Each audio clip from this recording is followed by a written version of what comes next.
Bonjour à tous. Nous reprenons notre cycle des questions à Madame le maire. Vous les avez posées pendant le courant du mois d'octobre et je vais essayer de vous répondre. J'ai été frappée cette fois-ci de constater que la plupart d'entre elles, à peu près 3/4, concernent des sujets de voirie.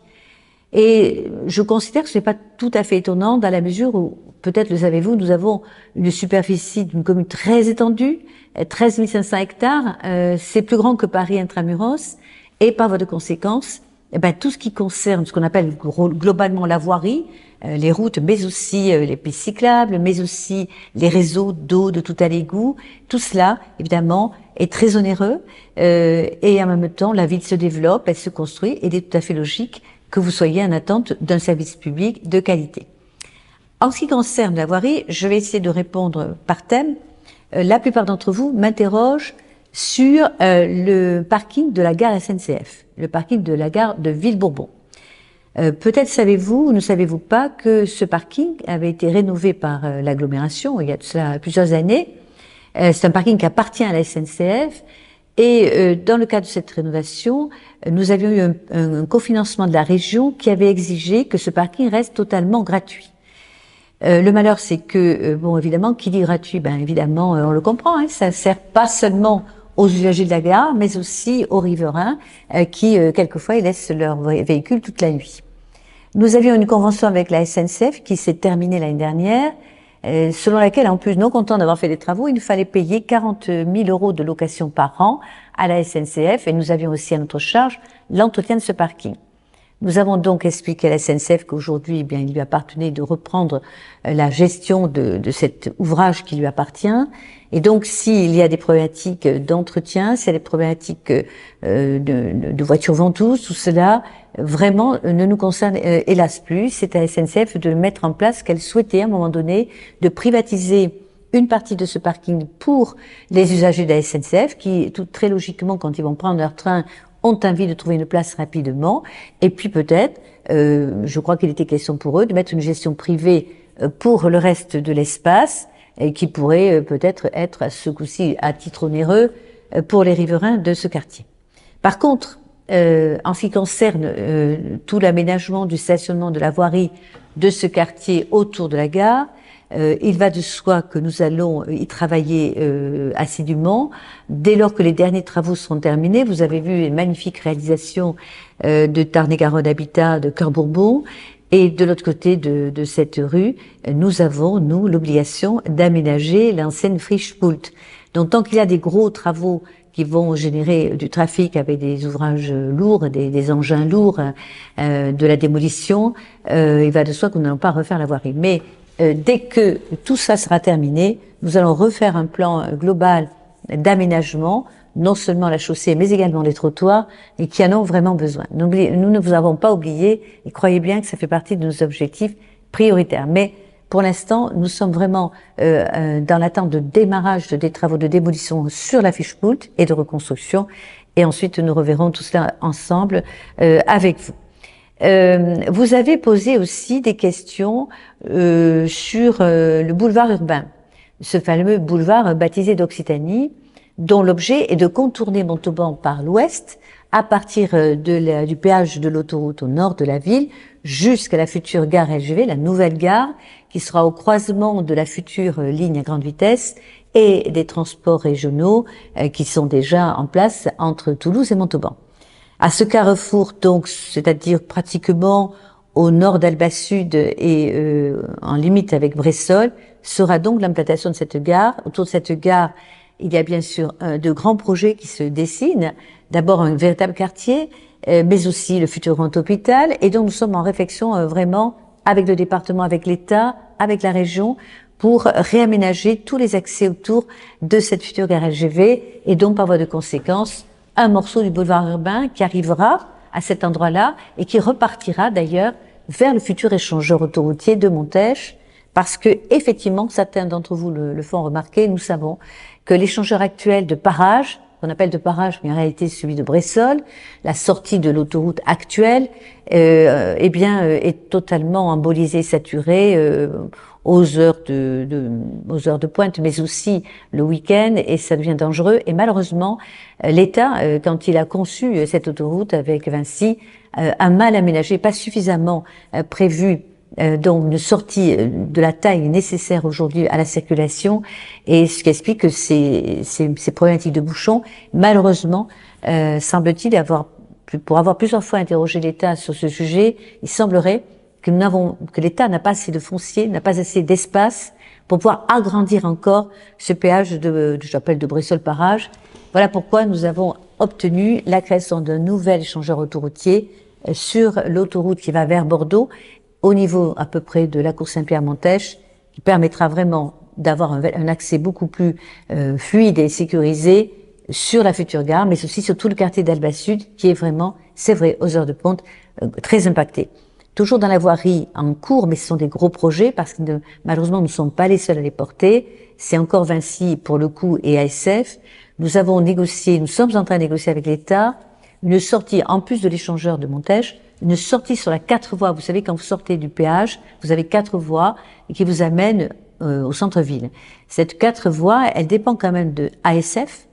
Et là, nous avons un endroit où nous avions prévu qu'on pourrait peut-être faire un dégagement d'Alba Sud qui soulagerait là encore une fois la circulation. Mais ces discussions n'avancent pas très vite avec ASF et avec Vinci, car évidemment là, nous ne sommes pas à la manœuvre. Nous pourrons cofinancer, mais nous ne pouvons pas être maîtres d'ouvrage. Voilà pour les parties Alba Sud. Mais il y a aussi pour le boulevard urbain un sujet que plusieurs d'entre vous ont évoqué, c'est le tronçon, je crois qu'on l'appelle T4, qui se trouve à réaliser au niveau de la ZAC de Bas-Pays, c'est-à-dire en gros à la route de Molière où s'est arrêté le premier tronçon et jusqu'au pont de l'Avenir où nous avons évidemment notre tronçon de ce boulevard.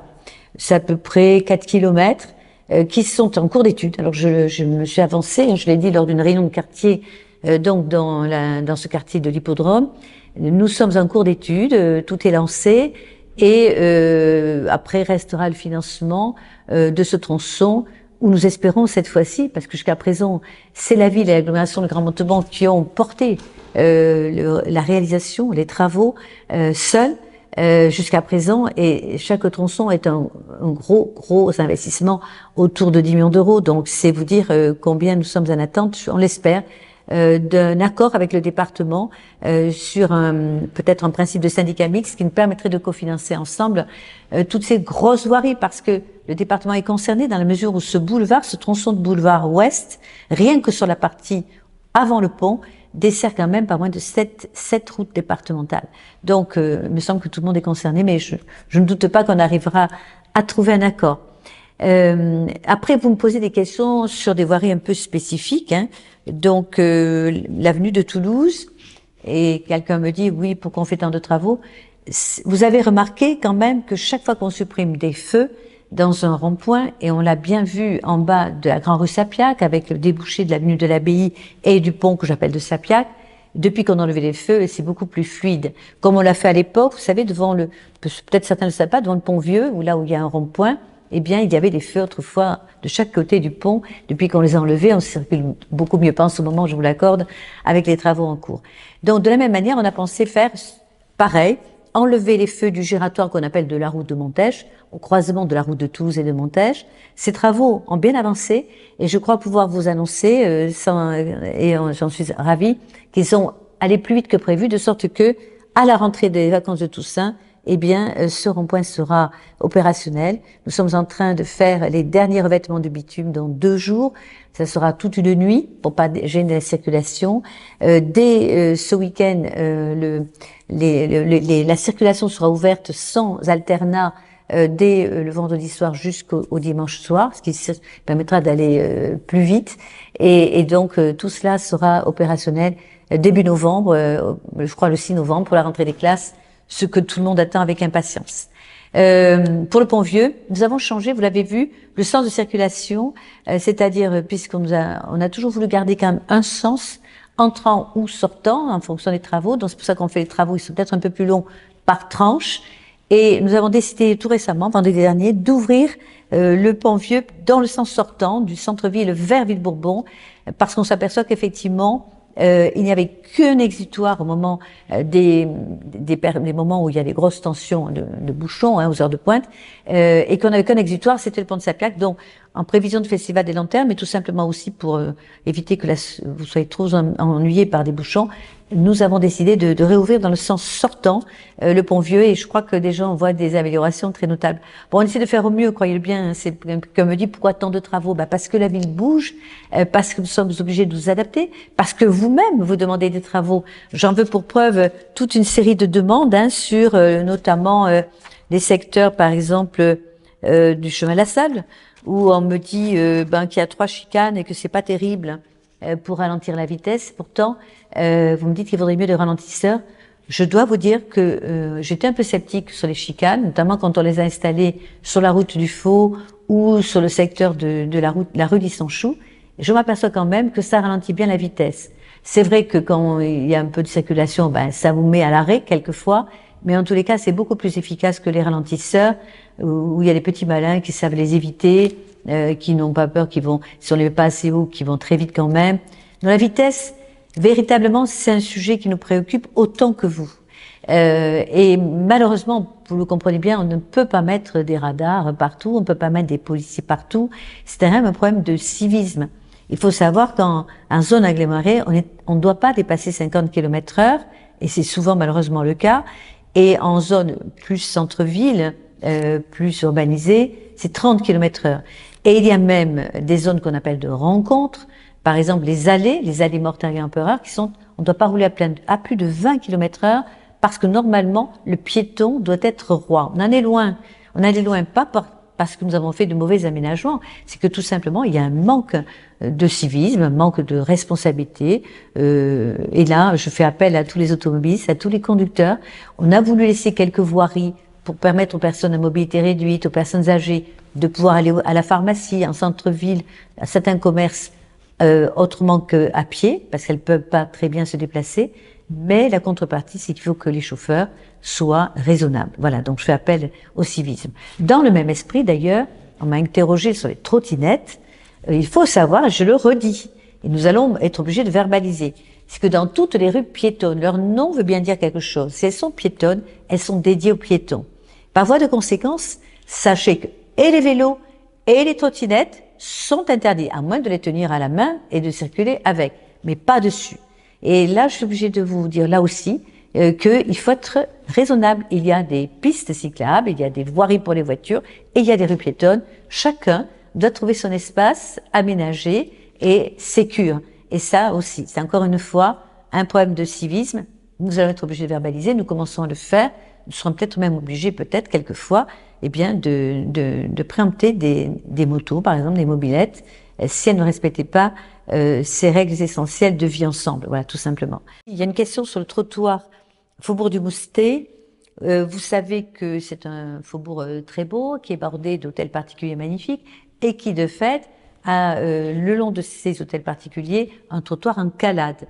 Ces petits cailloux verts et noirs qui font la richesse de notre patrimoine montalbanais. Nous avions convenu à l'époque, parce que c'est très très onéreux, ces petits cailloux, ils sont mis un par un, donc c'est les travaux à la fois longs et coûteux. Nous avions convenu à l'époque avec la DRAC d'un cofinancement sur ces trottoirs en calade qui nous sont imposés par la DRAC et par l'ABF. Alors, pour l'instant, nous allons entamer ces trottoirs en calade, bon, évidemment sur le Pont Vieux, mais également sur Général Sarrail. Et quand nous aurons fini cela, nous entamerons ceux du Faubourg du Mousset, mais nous espérons obtenir des cofinancements de l'État qui avaient été promis à l'époque et que le DRAC d'aujourd'hui ne voudrait pas nous accorder, mais je ne désespère pas, car nous ne pourrons pas l'assumer sur notre seul budget. Ça, finalement, ce seul trottoir, utiliserait le budget de 2 ans de trottoir de la ville de Montauban. Vous comprenez que ce serait quand même pas tout à fait équitable. On me dit que il n'y a pas assez de trottoirs. Écoutez, si on a bien sûr qu'il en faut, on a un plan trottoir, on a un plan voirie, on a un budget chaque année qu'on dédie en fonction des priorités, et on va plutôt du centre-ville vers les extérieurs.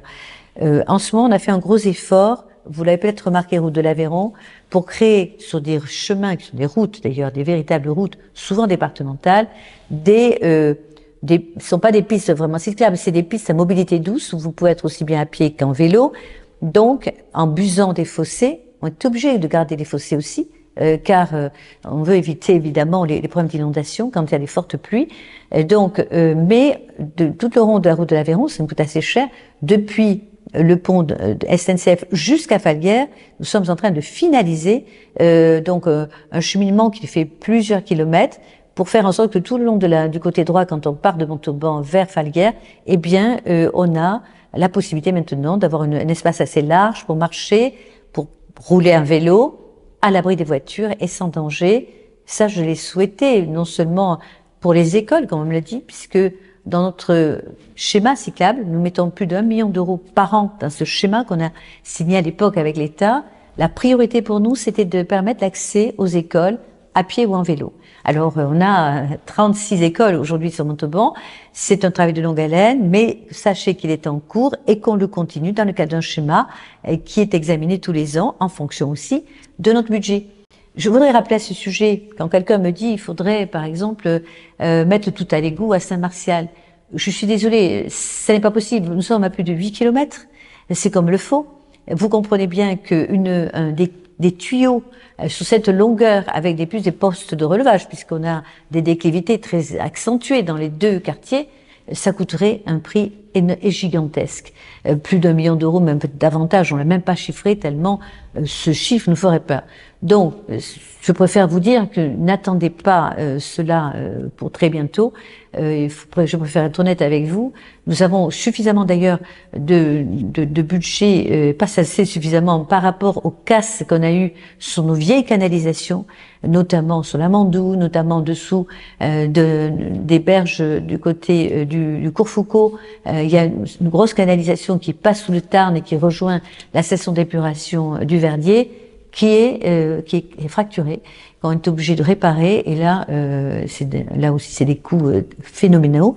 Donc, c'est vrai que la ville est une ville ancienne, qu'il y a des tuyaux, il y a des canalisations qu'il faut refaire.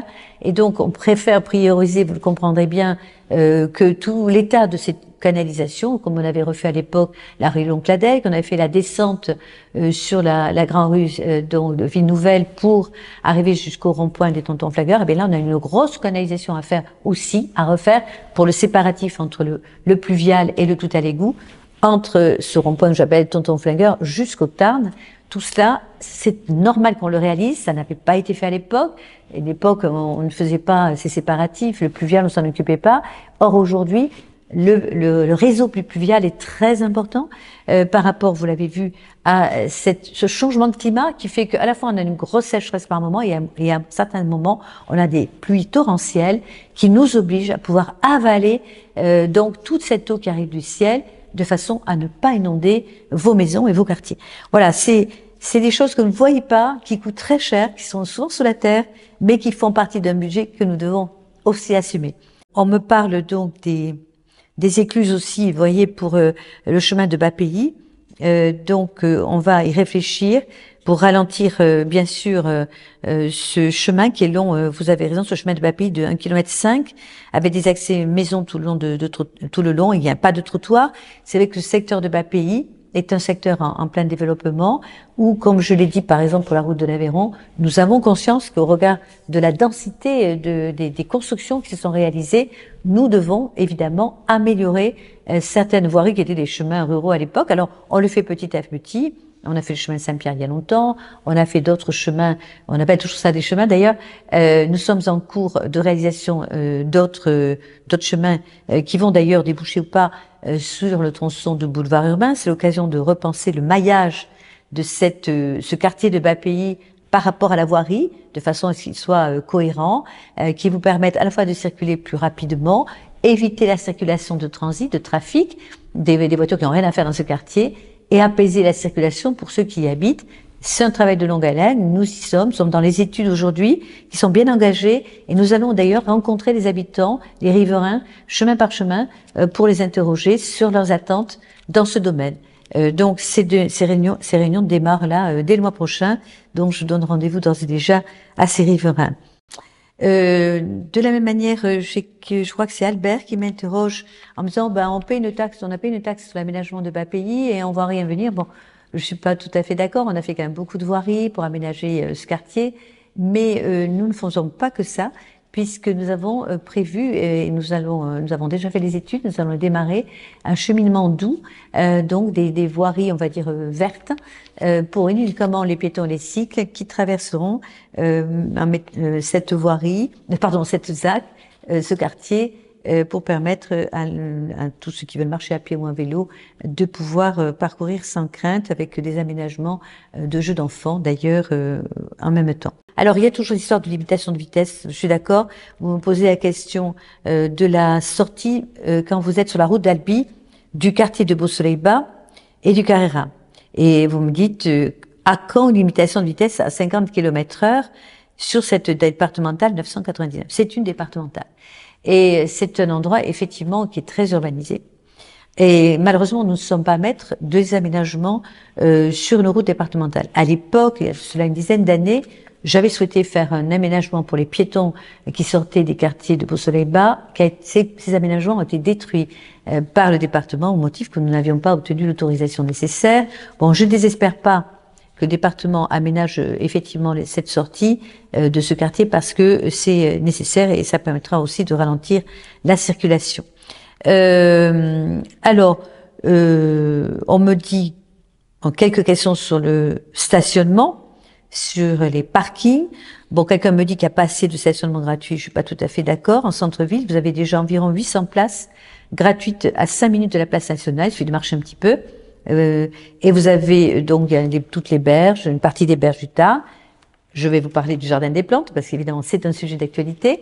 Mais il y a les berges de l'autre côté du Tarn, donc sur le quartier de Ville-Bourbon, qui sont assez proches, qui vous permettent, comme d'ailleurs sur le quartier de la Mandoune, d'avoir du stationnement gratuit. Il y en a 800 au total, à plus de 5 minutes de la place nationale. Et puis il y a aussi, pour le samedi, pour ceux qui veulent aller au marché, je le rappelle, une navette qui part d'Origny, qui vous permet de stationner sur le parking d'Origny et qui vous évite ainsi de chercher des places en centre-ville. Je voudrais quand même rappeler que nous avons construit quand même 2 parkings souterrains, l'Esplanade des Fontaines et sous la place de la Cathédrale, qui a 5 hectares de parking payants certes, mais avec vraiment des tarifs très raisonnables. Vous avez des abonnements très adaptés. Vous avez d'ailleurs des abonnements résidents, je dis pour ceux qui le demandent, privilégiés. Donc je vous invite à vous rapprocher des 2 délégataires qui sont Q-Park pour l'Esplanade des Fontaines et qui sont Interparking pour la place de la Cathédrale, car vous verrez que les résidents sont plutôt favorisés. Il y a un sujet, c'est le jardin des plantes. Bon, d'accord, je sais que c'est une critique que j'entends, en même temps c'est un choix que nous avons fait. Comme toujours, je dis que c'est expérimental. Sur le Festival des Lanternes, nous avons voulu rapprocher ce festival du centre-ville, précisément pour faciliter l'accès, pour permettre aussi que les commerces du centre-ville en profitent, mais aussi tous les restaurateurs, les hôteliers, bref. Et en même temps de créer de vraies synergies avec le marché de Noël qui se trouvera en gros sur le plateau à partir du kiosque et jusqu'à l'Esplanade des Fontaines avec la patinoire comme chaque année.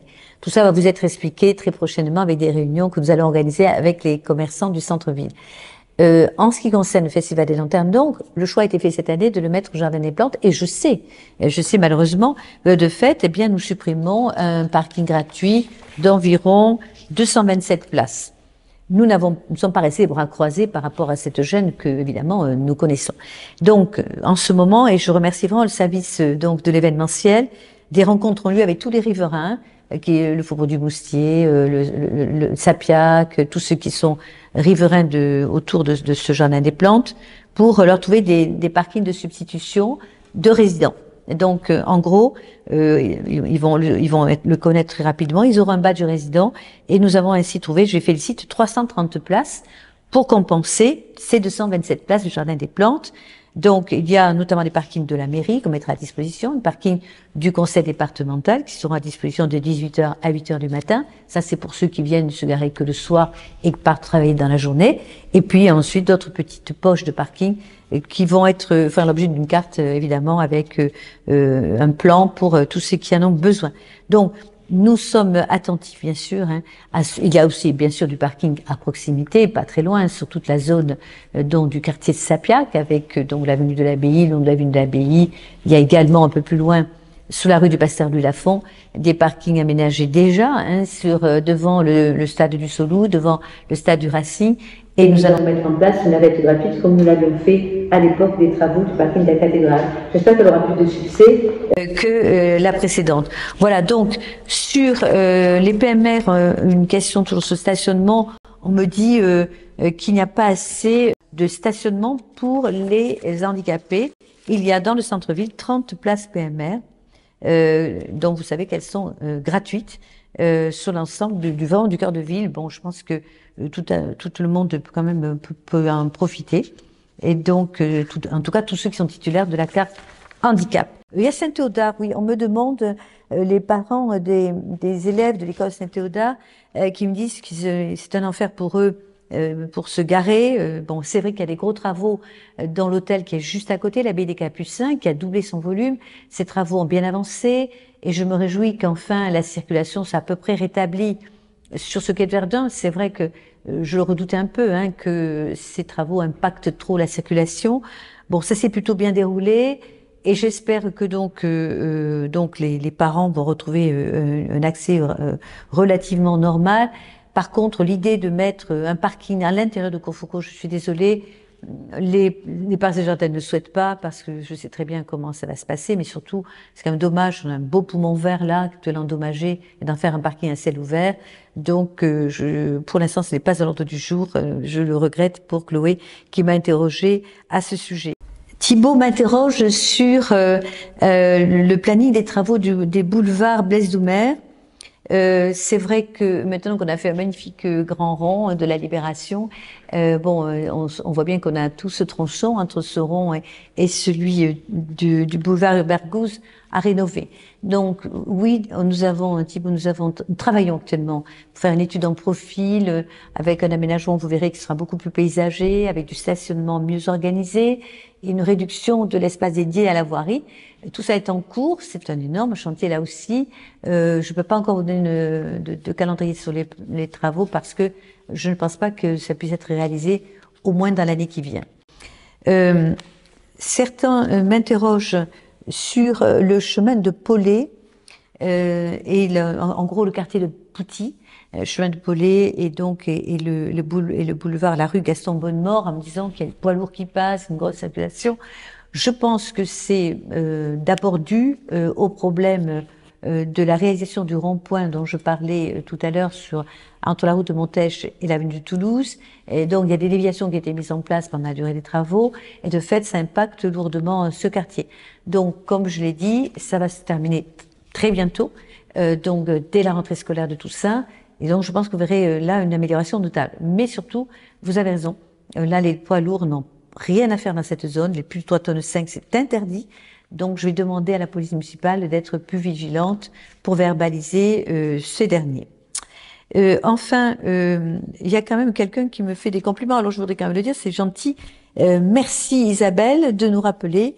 Eh bien, pour une fois, c'est pas une question, c'est une satisfaction. Je vous cite. Nous sommes contents du chemin doux de Birac. Avec nos 2 ralentisseurs, la circulation est beaucoup moins bruyante et moins dangereuse. Merci Isabelle, parce que voilà, ça conclut bien mon allocution sur la voirie, qui montre qu'on est au travail, mais que la ville est grande et qu'on fait petit à petit, et je suis ravie de voir que ça donne satisfaction. Voilà pour ce chapitre voirie, qui était un peu long, mais apparemment nécessaire, et bien sûr, nous continuerons à vous tenir informés au fur et à mesure de tous les travaux à venir. Alors, quelques questions. Ça concerne la circulation. Cette fois-ci, c'est plutôt les transports montalbanais, les bus. Alors, vous savez que nous avons un réseau de bus scolaires, mais nous avons aussi un réseau de bus urbains. Ce réseau est un réseau de ville moyenne. On n'est pas dans une métropole et donc, forcément, il a un coût et nous ne pourrons pas mettre des lignes régulières partout. Donc, il y a deux personnes qui m'ont interrogé. L'une sur Corbarieux, en demandant une ligne régulière vers Corbarieux, et l'autre sur Saint-Noufari. Pour l'instant, le village de Corbarieux, ces 2 villages qui dépendent de l'agglomération, nous avons mis en place il y a très longtemps ce qu'on appelle le TAD, le transport à la demande, qui fonctionne bien. et qui fait, comme son nom l'indique, qui peut vous prendre à l'heure qui vous convient. Et en parallèle, pour ceux qui le font plus régulièrement et qui ne veulent pas prendre de voiture, je le rappelle, vous pouvez utiliser le matin et le soir les transports scolaires, donc qui sont ouverts au public. Voilà, en attendant qu'on puisse mettre des lignes régulières qui seraient évidemment très onéreuses. Il y a quelques questions sur le patrimoine. Vous savez que on a la chance d'avoir un beau patrimoine à Montauban et dont nous pouvons être fiers. Mais qui est lui aussi à la charge de la commune ou pas. Par exemple, l'église Saint-Jacques fait partie des 17 édifices religieux, donc soit des églises, soit des temples protestants, que la commune a la charge d'entretenir. Évidemment, avec le budget qui est le sien, au fur et à mesure des urgences. Sur l'église Saint-Jacques, c'est vrai que nous avions prévu de la rénover sur l'ensemble de ce mandat, de ce 4e mandat. Par la force des choses, nous avons dû démarrer par la charpente qui donnait des signes de fatigue, de problèmes de sécurité, et nous allons continuer. Il y a des études en cours pour la rénovation intérieure. Le gros problème de Saint-Jacques, vous le connaissez, c'est l'humidité. Cette humidité qui remonte par les murs et que vous l'avez vu, ont vraiment abîmé le revêtement des murs intérieurs, mais aussi des peintures intérieures. Ces peintures, nous avons rénové déjà une bonne partie. Il reste 2 tableaux dans le chœur qui vont être évidemment entrepris, mais également aujourd'hui nous allons pouvoir travailler sur l'intérieur, notamment sur les murs. Nous espérons en effet que ces sujets d'humidité sont aujourd'hui résolus. D'une part par les gros travaux de drainage que nous avions fait il y a plus de 10 ans, et également par les travaux de couverture que nous avons réalisés l'année dernière. À partir de là, évidemment, c'est des dossiers un peu lourds parce qu'ils sont sous contrôle des monuments historiques, de l'ABF, de la DRAG, qui d'ailleurs nous finance cela assez, ce qui est intéressant pour nous, parce que sinon seuls nous n'arrivons pas, c'est plusieurs millions d'euros, vous le comprenez.